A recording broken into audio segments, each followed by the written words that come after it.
Hello friends, എൻ്റെ പുതിയ വീഡിയോയിലോട്ട് എല്ലാവർക്കും സ്വാഗതം. എല്ലാവരും എന്നും സന്തോഷമായും സുഖമായും ഇരിക്കട്ടെ എന്ന് പ്രാർത്ഥിച്ചുകൊണ്ട് നമുക്ക് നമ്മുടെ വീഡിയോയിലോട്ട് പോവാം. ഇന്ന് അടുക്കളയിൽ വീട്ടമ്മമാർ പ്രയോഗിക്കേണ്ട ചില ടിപ്സുമായിട്ടാണ് ഞാൻ വന്നിരിക്കുന്നത്. ഇത് നിങ്ങൾ ഡെയിലി ഫോളോ ചെയ്ത് മുന്നോട്ട് പോകാൻ ശീലിക്കുക. അത് നിങ്ങളുടെ ജീവിതത്തിൽ ചില മാറ്റങ്ങൾ തന്നെ ഉണ്ടാക്കും.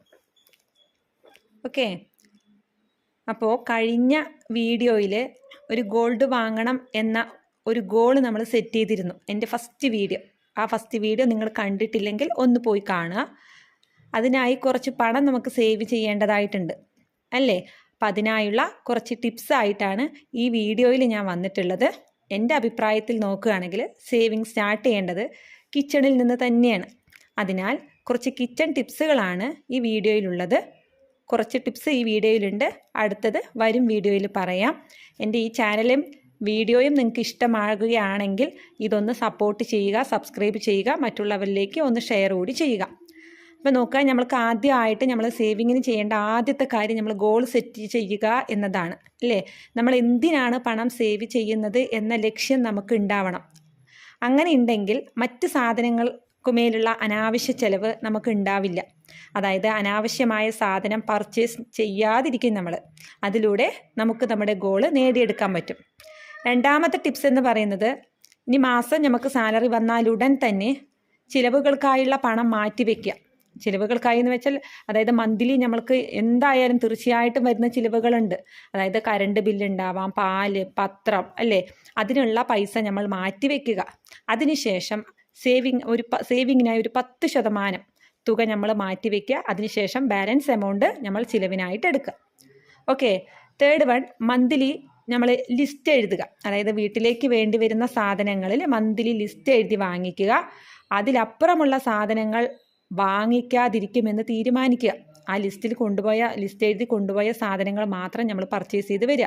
അങ്ങനെ ആകുമ്പോൾ അനാവശ്യമായുള്ള ചിലവുകൾ നമുക്ക് ചുരുക്കാനായിട്ട് സാധിക്കും. ഇത് നമ്മൾ ലിസ്റ്റ് എഴുതാതെ പോയിട്ട് നമ്മൾ സാധനം വാങ്ങിക്കുമ്പോൾ കണ്ണിൽ കണ്ട സാധനങ്ങളെല്ലാം നമുക്ക് വേണമെന്ന് തോന്നും. ഓക്കെ, അടുത്തതായിട്ടുള്ളത് ഭക്ഷണം പാഴാക്കാതിരിക്കുക. വീട്ടിലുള്ള അംഗങ്ങൾക്ക് ആവശ്യമായ ഭക്ഷണം മാത്രം ഉണ്ടാക്കുക. അത് നിങ്ങൾക്കറിയാമല്ലോ അല്ലേ?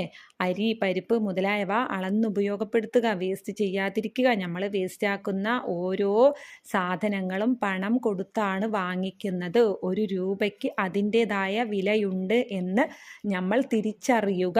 ആരും തന്നെ നമുക്ക് പൈസ ചുമ്മാ കൊണ്ട് തരുത്തൊന്നുമില്ല അല്ലേ? നമ്മൾ കഷ്ടപ്പെട്ട് ഉണ്ടാക്കുന്ന പണം നമ്മൾ പാഴാക്കാതെ ഇരിക്കുക, അതായത് വേസ്റ്റ് ചെയ്യാതിരിക്കുക. അടുത്തത് പച്ചക്കറി വേസ്റ്റ് ആക്കാതിരിക്കുക. നമ്മൾ ചെയ്യുന്ന പ്രധാനപ്പെട്ട ഒരു കാര്യമാണ് പച്ചക്കറി വേസ്റ്റ് ആക്കുക അല്ലേ?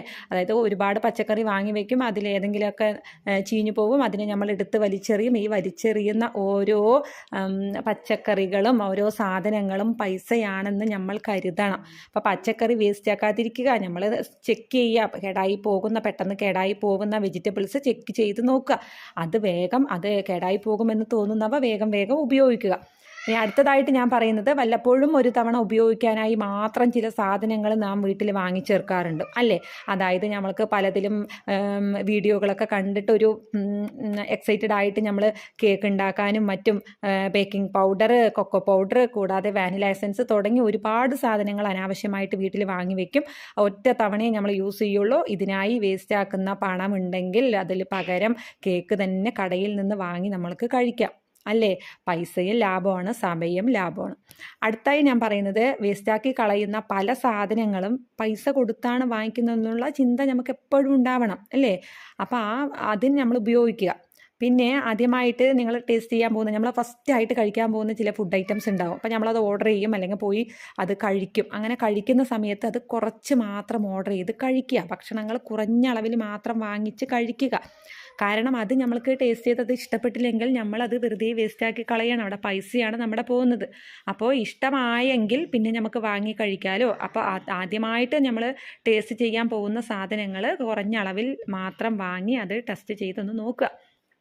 അത് പച്ചക്കറി വേസ്റ്റുകളും മറ്റൊക്കെ ഉണ്ടാവില്ലേ. അപ്പോൾ പച്ചക്കറി വേസ്റ്റ് സ്വന്തമായിട്ട് തന്നെ നമ്മൾ വീട്ടമ്മമാർ ഒരു അടുക്കളത്തോട്ടം ഉണ്ടാക്കുക. അപ്പോൾ പച്ചക്കറിയിൽ നിന്ന് കിട്ടുന്ന വേസ്റ്റുകളും കാര്യങ്ങളൊക്കെ നമ്മൾ ആ ചെടികൾക്ക് താഴെ ഇടുക. നന്നായി അവ വളരുകയും ചെയ്യും. പിന്നെ അടുത്തതൊരു കാര്യമാണ് ഓയിലിൻ്റെ ഉപയോഗം. നമ്മൾ വീട്ടിൽ ഭയങ്കര വിലയാണ് ഓയിലിനൊക്കെ അല്ലേ. അപ്പോൾ അതിൻ്റെ അനാവശ്യമായ ഉപയോഗം അല്ലേ നമ്മൾക്ക് ഉണ്ട് വീട്ടിൽ. അതിനനുസരിച്ച് അത് പരിമിതമായ രീതിയിൽ അതനുസരിച്ച് ചിലവാക്കുക. അത് ഹെൽത്തിനും നല്ലത് തന്നെയാണ്. ചിലവും ചുരുങ്ങുകയും ചെയ്യും. ഹെൽത്തിന് അത് നല്ലത് തന്നെയാണ്. അതേപോലെ തന്നെ പുറത്ത് പോയിട്ട് ഭക്ഷണം കഴിക്കുന്ന ശീലം നിങ്ങൾക്കുണ്ടെങ്കിൽ അത് കഴിവതും കുറയ്ക്കാനായിട്ട് നോക്കുക. അത് പലർക്കും ഉണ്ട്. അത് പരമാവധി കുറയ്ക്കുക. കുട്ടികൾക്ക് വീട്ടിൽ തന്നെ ഹെൽത്തി ഫുഡ് ഉണ്ടാക്കി കൊടുക്കുക. അതായത് അതിനു വേണ്ടി നമ്മൾ ചെയ്യേണ്ടത് അനാവശ്യമായിട്ടുള്ള ഫുഡ് ആപ്പുകളും കാര്യങ്ങളും നമ്മൾ ഫോണിൽ നിന്നും അൺഇൻസ്റ്റാൾ ചെയ്ത് വെക്കുക തന്നെ ചെയ്യുക.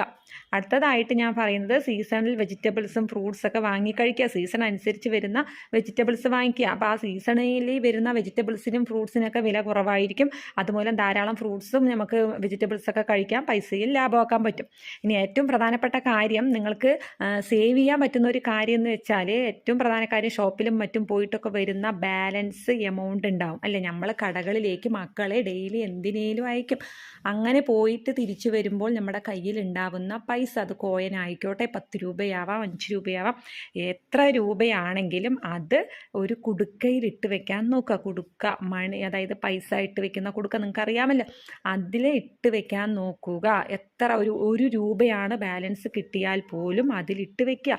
അത് എത്ര തന്നെ ആയാലും അതൊരു മാസമോ 2 മാസമോ കഴിഞ്ഞ് എടുക്കുകയുള്ളൂ എന്ന് നിങ്ങൾ മനസ്സിൽ ഉറപ്പിച്ചുകൊണ്ടിരിക്കുക. അതായത് ഇപ്പം നമ്മൾ 100 രൂപ കടയിൽ കൊണ്ടുപോയിട്ട് സാധനം വാങ്ങിച്ച് 90 രൂപയായാൽ നമ്മൾ 100 രൂപയാവുന്നുള്ള പ്രതീക്ഷയിൽ കൊടുത്തയക്കും.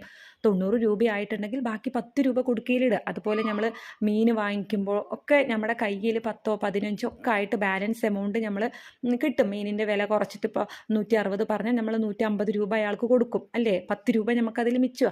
അപ്പോൾ ആ 10 രൂപ അങ്ങനെ കിട്ടുന്ന പൈസ ഒരു കുടുക്കയിൽ നമ്മൾ ഇട്ട് വെച്ച് ശീലിക്കുക. അത് നമ്മുടെ ഒരു ഗോളിന് വേണ്ടി മാത്രമേ ഇത് എടുക്കുള്ളൂ എന്ന് നമ്മൾ മനസ്സിൽ ഉറപ്പിച്ച് വെക്കുക. അപ്പം നമുക്ക് നമ്മുടെ ഗോൾ സെറ്റ് ചെയ്യാനായിട്ട് സാധിക്കും.